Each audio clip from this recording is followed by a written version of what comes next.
네, 트럼프 행정부가 결국 이 메디케이드 가입 심사를 강화할 전망입니다.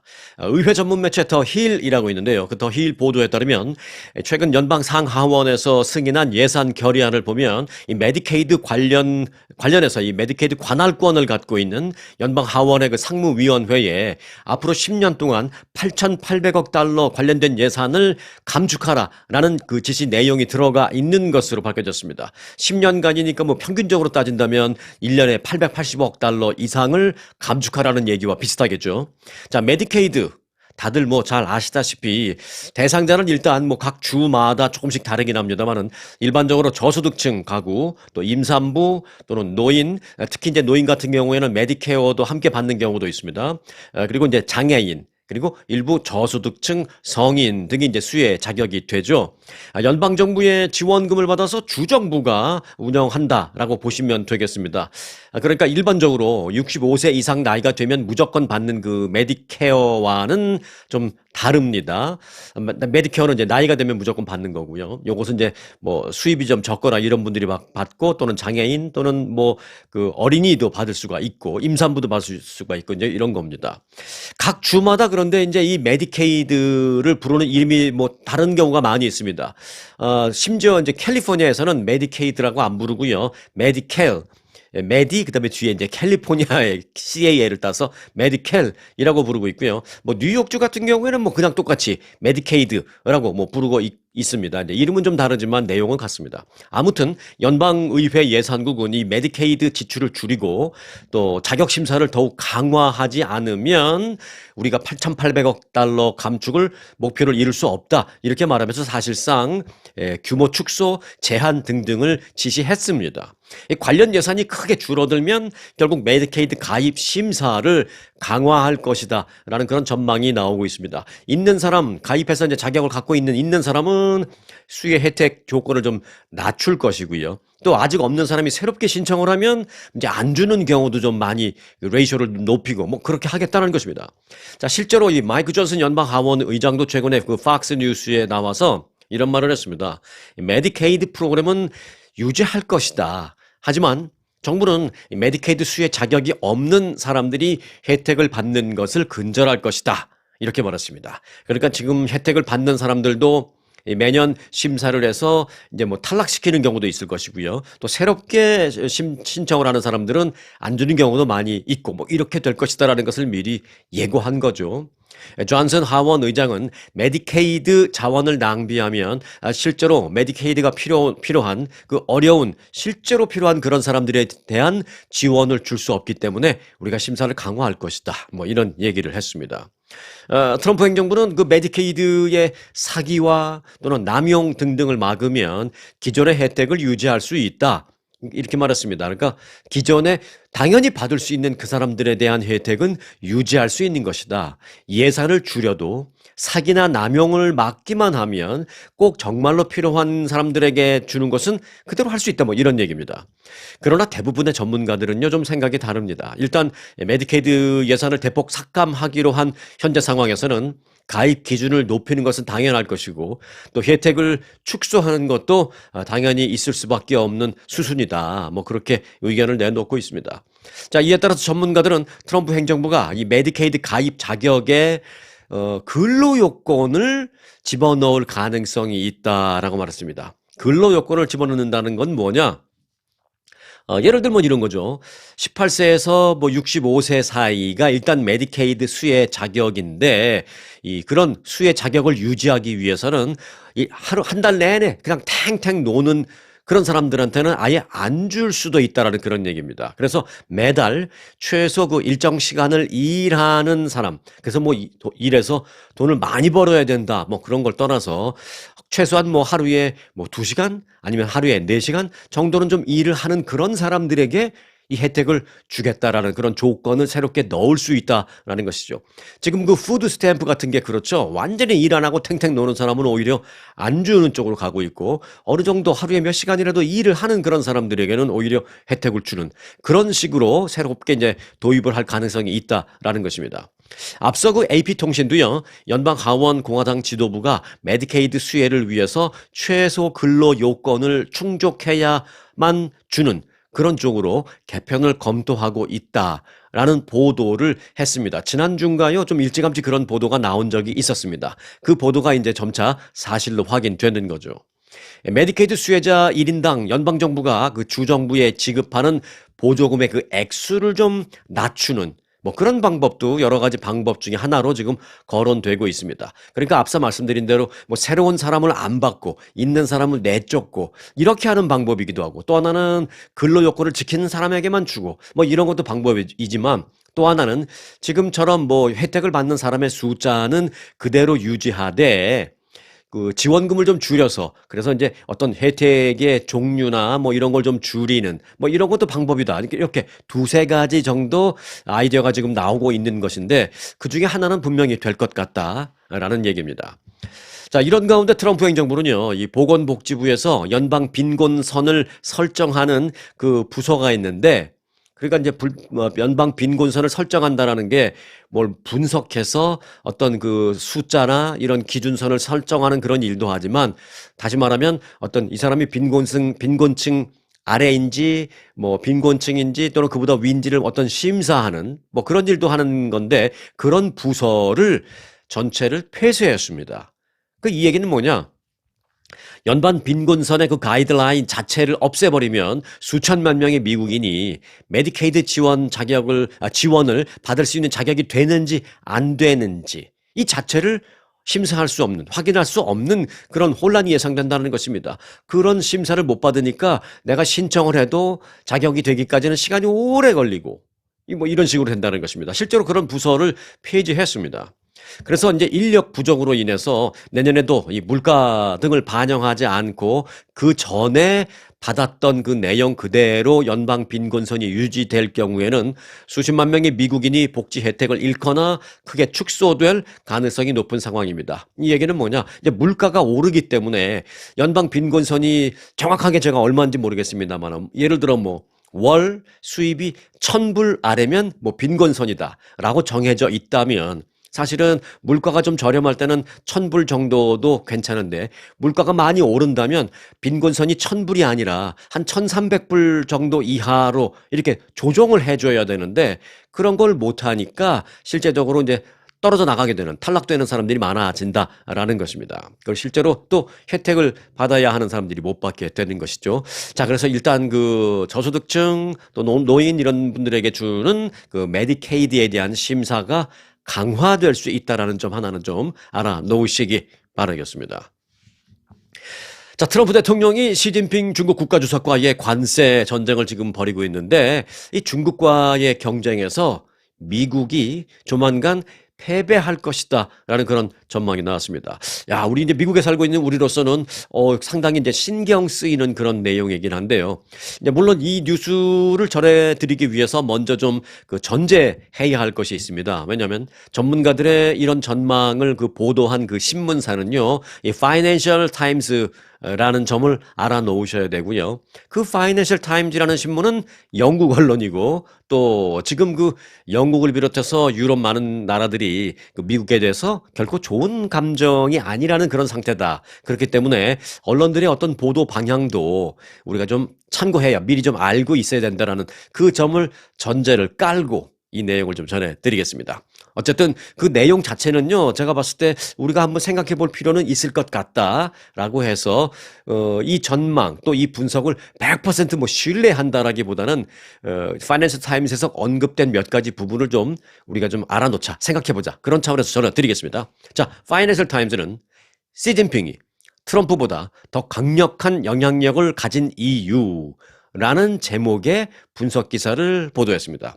이 기사에서 이런 내용이 있습니다. 트럼프는 중국과의 관세 포커 게임에서 훨씬 약한 패를 들고 있다라면서 트럼프가 이를 받아들일 때까지 시간을 지체하면 할수록 미국은 오히려 더 큰 손해를 보게 될 것이다. 이렇게 주장했습니다. 어찌 보면 트럼프 대통령 입장에서 볼 때는 굉장히 화가 날, 신경질 날 만한 그런 내용인데요. 왜 이런 얘기를 하는지는 좀 볼 필요가 있습니다. 자, 앞서 그 스캇 베센트 연방 재무장관은 한 인터뷰에서 이런 말을 했죠. 미중 관세 전쟁과 관련해서 중국은 두 장의 카드만을 들고 포커 게임을 하는 것 같다라고 말하면서 중국이 보복 관세로 대응을 해도 카드가 두 장밖에 없다. 그러니까 꼭 두 장이라는 것이 그러면 뭐 이런 것보다도 그만큼 우리 미국에 비해서 들고 있는 패가 별로 없지 않느냐. 뭐 이런 약간 좀 무시하는 그런 이제 발언이죠. 그래서 이제 우리 미국은 중국과의 그 보복관세 카드 게임에서 잃을 게 없다. 뭐 이런 얘기를 했습니다. 미국의 그 대중국 수출은 수입과 비교해서 5분의 1에 불과하다. 이런 말도 했습니다. 그러니까 미국이 중국에서 수입은 많이 하고 있지만 중국으로 수출하는 것은 5분의 1밖에 안 되기 때문에 뭐 니들이 더 타격이지 뭐 우린 타격받을 거 없어 뭐 요런 얘기이긴 합니다. 그런데 사실 그 부분도 생각해 볼 점이 있기 때문에 제가 이제 이 뉴스를 좀 갖고 온 겁니다. 미국에 더 많이 수출하는 중국이 관세 전쟁에서 불리한 위치다라는 그런 주장을 베센트 장관이 한 것입니다. 그러나요, 이 전문가들은 이 베센트 장관의 그 논리에는 치명적인 결함이 있다라고 보는 사람들이 꽤 있습니다. 왜냐하면 중국이 미국에 많은 상품을 수출한다라는 것은 어찌 보면 관세를 매겼을 때 그 많은 상품에 대해서 피해를 볼 수 있다라는 점으로도 생각할 수 있지만 지금 우리가 생각하듯이 하지만 그렇게 많은 상품을 미국에 수출하고 있다라는 것은 또 어찌 보면 또 다른 측면에서 본다면 그만큼 영향력을 발휘할 요인이 많다라는 점이지 그게 꼭 약점만은 아니다. 라는 이런 지적도 있는 것입니다. 자, 영국의 그 파이낸셜 타임즈는 이와 관련해서 미국은 그 자선 목적으로 중국산 제품을 구매하는 것이 아니다. 그러니까 뭐 중국에 도와주려고 중국산 제품을 미국에서 사는 게 아니다. 왜? 그럼 왜 사게요? 필요하니까 사는 거죠. 필요하니까. 그 가격에 다른 데 가서 못 사니까. 그래서 중국산 제품의 가격이 오르거나 아예 중국산 제품을 매장에서 찾을 수 없게 되는 그런 상황이 된다면 미국인들은 큰 타격을 입을 것이다. 라고 전문가들은 전했습니다. 사실 따지고 보면 관세라는 것은 수출하는 사람이 내는 게 아닙니다. 그러니까 중국에서 뭐 A라는 사람이 중국산 제품을 미국으로 수입해요. 수입하는 미국 사람은 B입니다. 관세를 중국에 때렸어요. 그러면 A가 수출을 하기 위해서 관세를 내는 건 아니죠. 그 관세를 누가 냅니까? 수입을 하는 사람이 내는 겁니다. 수입을 하는 그 사람이. 100불짜리가 500불이 됐다고 해서 수출하는 사람이 뭐 100불짜리가 또 100불짜리가 200불, 죄송합니다. 100불짜리가 200불이 됐다고 해서 그 오른 100불을 수출하는 사람이 뭐 감당해 주는 게 아니죠.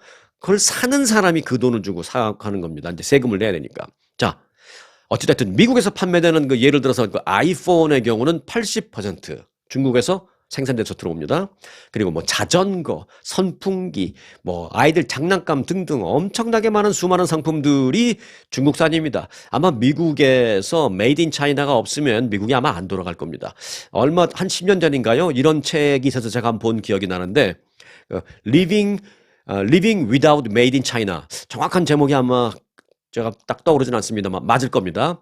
Living Without Made in China 이런 거였어요. 그래서 미국의 어떤 그 작가 부부가 1년 동안 Made in China라는 제품 없이 살아보는 그런 걸 도전한 건데 결국은 기브업했습니다. 못 살겠다는 것이 살 수가 없는 거죠.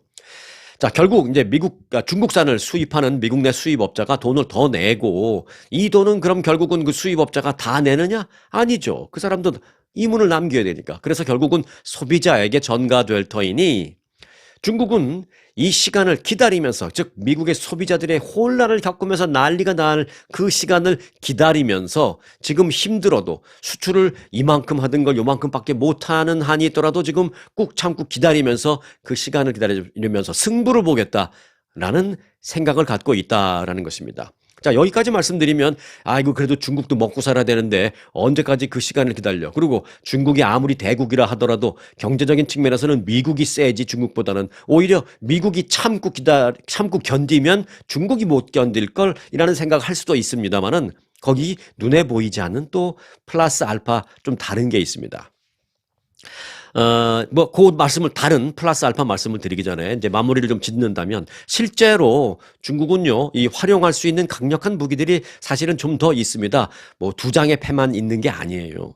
예를 들어 중국은 그 미국인들이 의존하는 항생제 원료의 거의 50%를 생산해서 보내고 있습니다. 미국에서 의료약품, 항생제 이 원료의 50%를 중국에서 사오는 겁니다. 뭐 중국산 의약품 막 무시하고 있습니다만은 기본적으로는 미국에서 만드는 항생제도 그 원료는 중국에서 갖고 오는 경우가 절반이다라는 것이죠.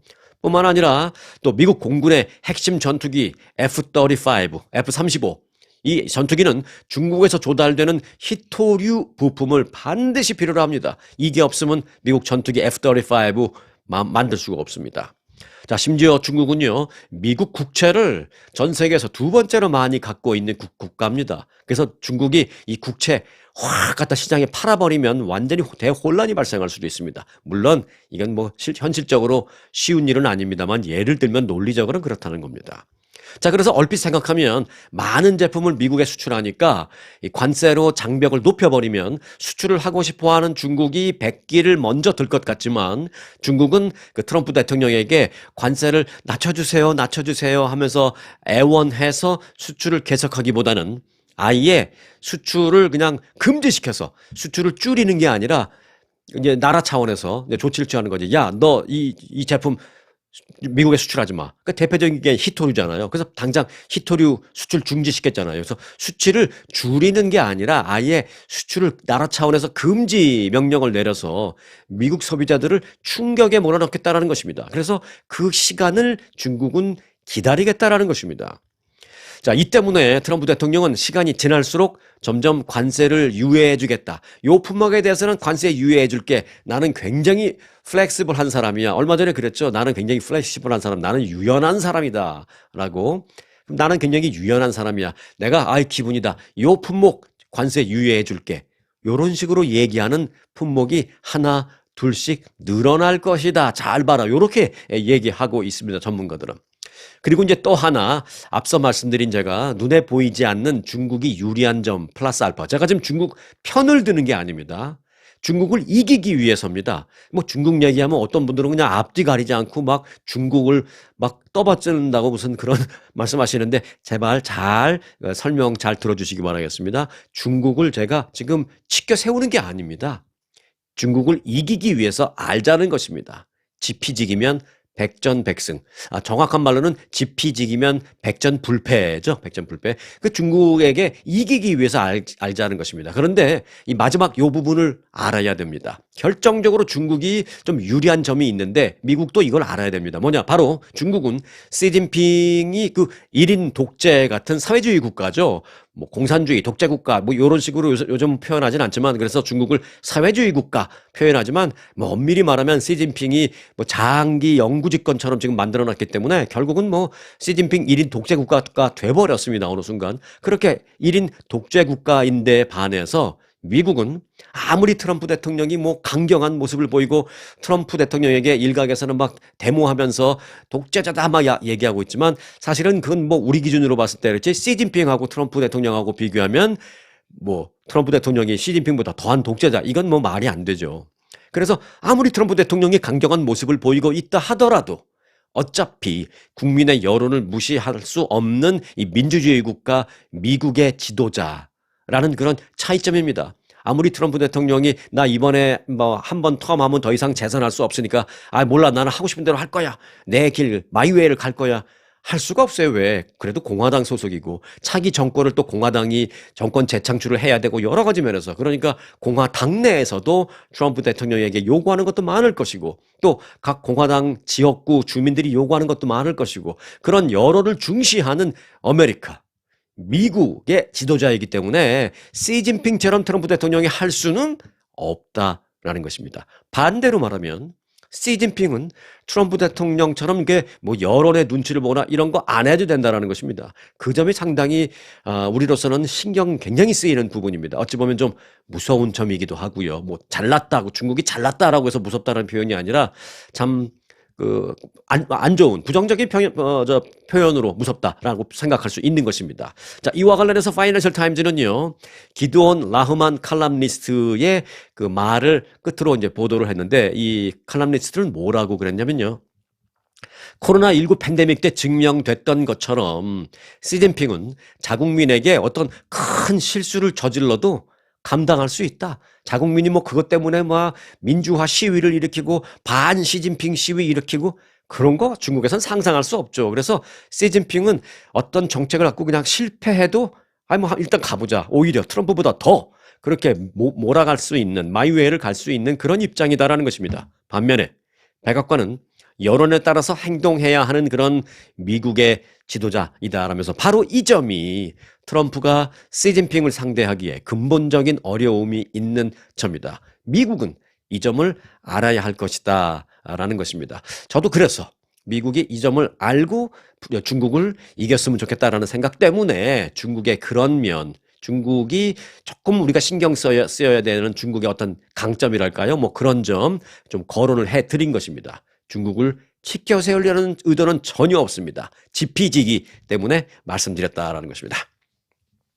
네, 지금 유럽의 각 나라가 미국에 대해서 뭐 안 좋은 감정이다라고 아까 잠깐 이제 말씀드렸잖아요. 그런데 여기 아주 대표적인 샘플 케이스가 하나 있습니다. 대표적인 사례인데 유럽연합 집행위원회가 간첩 활동 피해의 위험을 막기 위해서 일부 그 미국으로 출장을 떠나는 그런 직원들에게 일회용 전화기 그리고 특수 보안 장치가 되어 있는 노트북 등을 일제히 지급했습니다. 미국 업무 출장을 가는 직원들에게 중국이나 어떤 뭐 전쟁 중에 있는 우크라이나 등등을 여행할 때만 적용됐던 그런 조치를 지금 미국의 일보로 오는 그 사람들에게 유럽연합에서 그렇게 조치를 취하는 겁니다. 이 정도라면 사실상 미국과 유럽 간의 동맹이라는 것은 뭐 사실상 끝났다라는 그런 자조 섞인 얘기까지도 유럽에서 나오고 있습니다.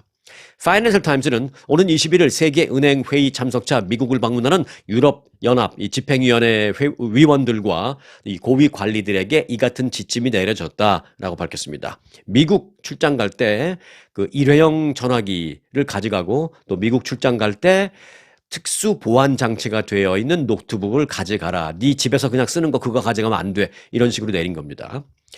발디스 돔브로브스키 제가 발음이 좀 어떤지 모르겠어요. 발디스 돔브로브스키 유럽연합 경제위원입니다. 고위급 위원이죠. 그리고 마리아 알부케르케 금융서비스 책임자입니다. 또 요세프 시켈라 유럽연합 개발원조 담당 고위임원입니다. 이들 EU의 그 집행위원 3명을 비롯한 방문단 모두에게 이 지금 말씀드린 그런 해당 지침이 적용이 되었습니다. 이 지침에는 뿐만 아니라 자, 비행기 타고 미국에 들어가는데 비행기로 미국 국경에 진입한 순간 바로 당신들은 그 휴대전화를 완전히 끄고 보안용 특수 케이스에 넣으라라는 권고도 했습니다. 그러니까 우리가 내 휴대폰 뭐 예를 들어서 위치 추적 같은 거 안 나가려면은 영화 보면은 휴대폰 전원을 꺼버리잖아요. 그러면 뭐 위치 추적 안 나가잖아요. 뭐 미국이 위치 추적을 하라는 건 아닌데 이게 켜 있는 상태라면 해킹을 당할 수도 있으니까 아예 전원을 끄라라는 것입니다. 그런데 전원을 꺼도 해킹당할 수 있다, 미국에서. 그러니까 전원을 끈 것만 갖고 되지 않는다. 그리고 나누어준 그런 특수 보안 케이스에다가 전화기 다 집어넣어서 그래서 갖고 다녀라.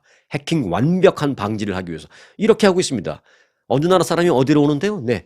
유럽 사람이 미국에 오는데 지금 이런 조치를 취하고 있는 것입니다. 이는 유럽연합이 미국을 사실상의 그 안보 위험 국가로 간주하고 있다라는 그런 의미인데요. 트럼프 대통령이 그 백악관으로 복귀한 이후에 유럽과 미국 간의 관계가 얼마나 지금 급격히 악화됐는지를 여실히 보여주는 그런 대표적인 사례다라고 생각할 수 있습니다. 자, 바라건대 지금 이 관세 전쟁, 이 고통 을 겪는 순간이긴 합니다만은 이게 이제 다 지나고 나면 다시 미국과 유럽 간의 그 원만한 동맹 관계는 좀 다시 복원이 됐으면 좋겠다라는 생각. 그리고 이제 미국과 유럽이 같이 좀 힘을 합쳐서 이 세계 평화를 위해서 좀 같이 갔으면 좋겠다라는 생각이 있는데 일단 지금은 현실이 이런 상황입니다. 네, 트럼프 대통령이 57개국을 상대로 공표했습니다. 상호 관세를 낮추기 위해서 각국이 미국과 협상을 추진 중에 있다. 그 100 몇십 개국에 이제 그 관세 부과했잖아요. 그 중에서 57개국이 이제 우리 미국하고 협상하기로 연락이 왔다. 라는 그런 얘기인데 그러면서 이제 한국과는 다음 주에 협상을 시작할 것이다라고 밝혔습니다. 월스트리트저널은 스캇 베센트 재무장관이 영국, 호주, 한국, 인도, 일본 등 딱 5개 우방국을 한국을 꼭 집어서 말하면서 이 5개 나라와 무역 협상의 최우선 대상으로 하겠다라고 그렇게 말을 했다라는 것입니다. 어찌 보면 기분 좋죠. 다시 말씀드리면 영국, 호주, 일본, 인도, 그리고 한국 요 5개 나라와는 우선적으로 관세 협상을 하겠다라고 말했습니다. 물론 그 우선적으로 협상 대상국에 됐다고 해서 뭐 이제 빨리 먼저 협상을 한다고 해서 반드시 뭐 유리한 결과를 얻는 데에 도움이 될 수 있다. 뭐 그렇게 말씀을 드릴 수는 없습니다만은 자, 다만 그 베센트 장관은 먼저 움직이는 사람의 이점은 있을 것이다. 뭐 이런 말을 했어요. 그러면서 보통 가장 먼저 협상을 타결하는 사람이 최고의 합의를 보는 것 아니냐. 뭐 이렇게 말하기는 했습니다. 자, 베센트 장관은 각국에 최선의 제안을 가져오라라고 요구했다라고 말했습니다. 그러니까 뭐 한국, 일본, 인도, 그다음에 호주, 영국 이 5개 나라에 당신네 나라하고는 가장 먼저 협상을 할 테니까 최선의 아이디어를 갖고 와라고 연락했다라는 것입니다. 그리고 가장 중요한 교역 대상국 또는 가장 훌륭한 제안서를 가져오는 국가와의 협상에서는 트럼프 대통령이 직접 참석할 수도 있다. 이렇게 말했습니다. 자, 한국과 여러 가지 사안이 겹칠 수 있는 그 일본 쪽의 그 좀 얘기를 좀 들어보면 이렇습니다. 일본은 어떤 정책을 지금 플랜을 만들어 놨냐면 일단 낮은 자세 정책으로 가기로 했답니다. 일본은. 일단은 먼저 낮은 자세로 미국의 요구 사항을 들어보고 거기에 좀 맞출 수 있는지를 알아보겠다. 그런 그 정책을 취했답니다. 그러니까 예를 들면 이거죠. 협상 딱 하러 와서 관세 뭐 100% 내라는데 우리는 100%낼 수가 없고요. 10% 낼 수 있습니다. 뭐 이런 식으로 먼저 일본 측의 요구를 하기보다는 미국 측의 요구를 먼저 듣고 그다음에 절충을 하는 이런 정책을 하기로 일본은 작전을 짰다라고 말합니다. 그걸 뭐 작전이라고 말할 수 있는지는 모르겠습니다만은 일단 알아본 바에 따르면 그렇습니다. 일본이 원하는 사안이나 어떤 그런 것을 먼저 드러내지 않고 미국이 진짜 원하는 것이 무엇인지를 들어보고 거기에 맞출 수 있는 것, 맞출 수 없는 것, 또 조정을 할 수 있는 것, 없는 것, 이거를 이제 협상을 하겠다라는 그런 보관입니다. 자, 한국. 자, 관세 협상단을 꾸렸습니다. 한국은 이제 협상단장인 안덕근 산업통상자원부 장관이 이제 협상팀과 함께 곧 미국에 도착할 예정입니다.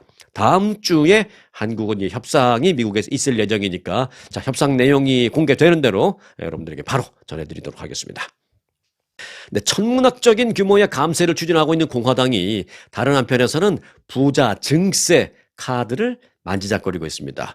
트럼프 대통령이 하는 거니까 부자 감세를 할 것 같지만 지금 이제 트럼프 대통령도 그 선거 공약할 때와 지금 실제로 대통령을 할 때는 입장이 많이 달라요. 그래서 부자 증세 카드를 만지작거리고 있다는 것입니다. 뉴욕타임즈는 트럼프 행정부와 공화당이 고려 중인 세제 개편안 중에는 부유층의 세금을 늘리는 방안이 포함되어 있다라고 보도했습니다. 그럼 부유층의 세금은 얼마를 내느냐? 일단 그 소득세 최고 구간의 한계 세율이 고소득자의 경우, 그러니까 1년에 60만 9천 달러인가요? 1년에 연소득 60만 9천 달러 이상인 경우에는 그 현재 한계 세율이 37%입니다. 맥시멈이. 그런데 요거를 39.6%로 보관하겠다라는 것입니다. 지금 말씀드린 보관하겠다라고 표현을 쓰인 이유는 원래 39.6%가 맞습니다. 그런데 이제 트럼프 1기 정부 때 37%로 부자들 세금을 낮추어졌어요. 그걸 이제 바이든 정부 때 그냥 바이든 대통령 그대로 놔뒀고 지금 현재 그래서 이제 낮춰진 37%로 가고 있는데 요걸 트럼프 대통령이 본인이 낮춘 걸 본인이 다시 39.6%로 올리겠다, 복원시키겠다라는 그런 카드를 만지작거리고 있다는 것입니다. 대상자는 1년 연소득 60만 9천 달러 이상 되는 사람들.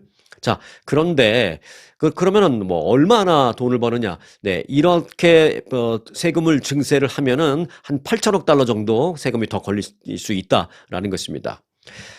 그리고 이제 공화당 내에서는요, 일반 고소득자 세율 복원 지금 말씀드린 그거 외에도 추가적인 하나의 카테고리를 더 만들자가 말하고 있습니다. 뭐냐면 초고소득자에 대한 거. 그러니까 60만 9천 달러가 아니라 연소득 100만 달러 이상인 초고소득자에 대해서는 더 높은 세율을 부과하는 방안도 거론되고 있습니다. 공화당 내에서요. 자, 전통적으로 작은 정부 그리고 감세를 추구하고 있는 공화당이 이 부자 증세를 고려하는 것은 그만큼 지금 미국 재정 적자에 대한 우려감이 크기 때문이다라고 볼 수가 있습니다. 심지어 공화당 내 일각에서는요, 부유층보다는 부유층의 증세도 중요하지만 그걸 먼저 빨리 하기보다는 그 트럼프 대통령의 지지층인 저소득층 그 노동 계층에 대한 감세, 이 혜택을 빨리 더 줘야 한다. 그게 더 시급하다. 뭐 이런 얘기도 하고 있습니다. 여하튼 이런 부분과 관련해서 부자들을 세금을 더 늘려준다거나 아니면 저소득층에 대한 세금을 더 줄여준다거나 이 부분에 대한 지금 카드가 지금 굉장히 만지작거리고 있는 상황이기 때문에 조만간 무언가 뉴스가 나올 것으로 생각이 됩니다. 또 이 부분도 나오면 또 곧바로 전해드리겠습니다. 자, 성경을 읽는 미국인이 최근 수년간 계속 감소하고 있었습니다. 그런데 드디어 지난해에 살짝 올라가는 반등 조짐을 보였습니다. 네. 미국 성서공회 그 보고서에 따르면요, 성경을 읽는다라고 답한 미국인이 작년보다 약 한 1,000만 명 증가했다라는 것입니다. 성경을 읽는 미국인 비율은 전통적으로 늘 50%를 훨씬 넘었었습니다. 미국 뭐 당연히 기독교인이 많고 그래서 한 50% 이상을 늘 유지한 게 뭐 당연하게 그렇게 생각해 왔었는데 지난 2022년에 처음으로 40%로 하락했습니다. 그 후에 작년에는요 무려 38%, 그러니까 역사적으로 최저 수치를 기록했습니다. 성경 읽는 사람 38%. 하지만 올해 조사를 해보니까 성경을 읽는 미국인이 약 1억 1천만 명으로 나타나서 전체 성인 가운데 41%로, 그러니까 작년보다는 3%포인트가 늘어난 살짝 반등 조짐을 보이고 있는 것이 나타났습니다. 몇 년간의 계속되는 하락 끝에 겨우 반등을 시작했나 이제 이런 생각을 할 수 있게 됩니다. 한편 이번 조사 결과가 세대 전반에 걸쳐서 좀 특이한 걸 나타났는데요. 세대 전반에 걸쳐서, 즉 뭐 나이가 좀 있는 세대든 좀 젊은 세대든 특이한 점은 남성 성경 읽는 사람들의 숫자가 좀 늘어났다. 이런 게 좀 새로운 주목되는 부분이다라고 성서공회는 그렇게 발표를 했습니다. 남자분들이 그동안은 성경책 여자분들에 비해서 훨씬 많이 안 읽었던 모양이죠. 네, 이제 조금 더 늘었다라는 소식입니다.